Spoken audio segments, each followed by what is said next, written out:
What's up, guys? Today I'm going to be reviewing the Boys Comics Compendium 1 and 2. Starting off, Compendium 1 starts off with Butcher assigned on the case, and he meets Huey and everything. And surprisingly, not that much happens in the first Compendium. The artwork is really good. It pretty much stays consistent throughout all of Compendium 1. Like, there's not really any bad artwork.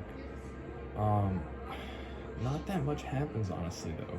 Really, the only case I remember a lot, I know they go up against the first team of soups. It's like some low B tier soup team that they go up against first. But the only thing I really found that interesting was when they have to face off against Nina, who's in like Russia or something, and she's basically just some plot device for the higher ups at Vought. But yeah, I mean, it's pretty crazy. I'm not gonna give it everything away. But in Compendium 1, you learn about Huey and his girlfriend and all that. We already know about that from the TV show. But yeah, pretty much Nina gets freaking... No spoilers, but yeah, she pretty much dies. But I'm not going to spoil anything else from that arc. It's actually not that bad of an arc. It's pretty cool. But yeah, Compendium 1, surprisingly, is pretty small scoped. We really don't see that much of anything. It's all like... You don't really see much of the 7. Well, we see little bits here and there of the 7, but they're usually just being freaking jerks, and being jerks to mainly Starlight the whole entire time. So yeah, Compendium 2 is where it takes off. It's probably my favorite one I've read so far. I'm about to read the final Compendium, but Compendium 2, the artwork stays consistent, just like Compendium 1. No bad artwork, and it's crazy how much happens in this one. Way more happens. It's not just them. There's only like 2 arcs in all of the original Compendium, dude. Like, literally, why the hamster, dog? Why the hamster? But if you read it, you know what I mean. But in this one, a lot more references from the TV show were taken. Like, You'll tell that the TV show took a lot of ideas from this one specifically, like the 9/11 incident.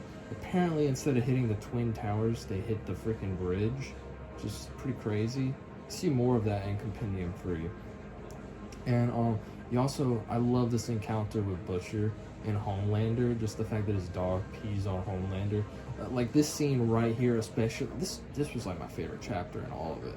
It literally just explains the backstory. You got this comic book writer guy who was just explaining away all the lore, and I'm like, damn, this shit's pretty good. This shit pretty good. And I mean, this one was just dope. Godolphin University was a little it was interesting. It was a little gross out, man. Like, oh my goodness, craziness happens like oh my goodness, bro. Like, do not read this in public, dog. But whoa, I'm not gonna spoil anything, but it's crazy, way crazier than, honestly. I kind of feel like the show should have taken some pointers from the comic, like the show, like especially with Tech Knight. To ruin that guy, man. He was cooler in the comics. Do you know how that is not an achievement, guys? That is not an achievement. Season 4 of The Boys, I did not like it, bro. I actually thought the freaking comic made more sense in some ways. Like, yikes. But yeah, Tech Knight, his fate is his fate was an asteroid. I don't know, I don't want to spoil it, but you gotta read it. It's pretty interesting. But at least you see his tech suit. I mean, dang, in the show you don't even see it. Godolphin University, again, it was crazy. Just, this one was way more neat. You see more lore about Homelander. You get backstories on, like, the 7 and junk. It's crazy. Now, I'm going to start talking about Compendium 3 in the next episode, because that one, I have a lot to say about that one.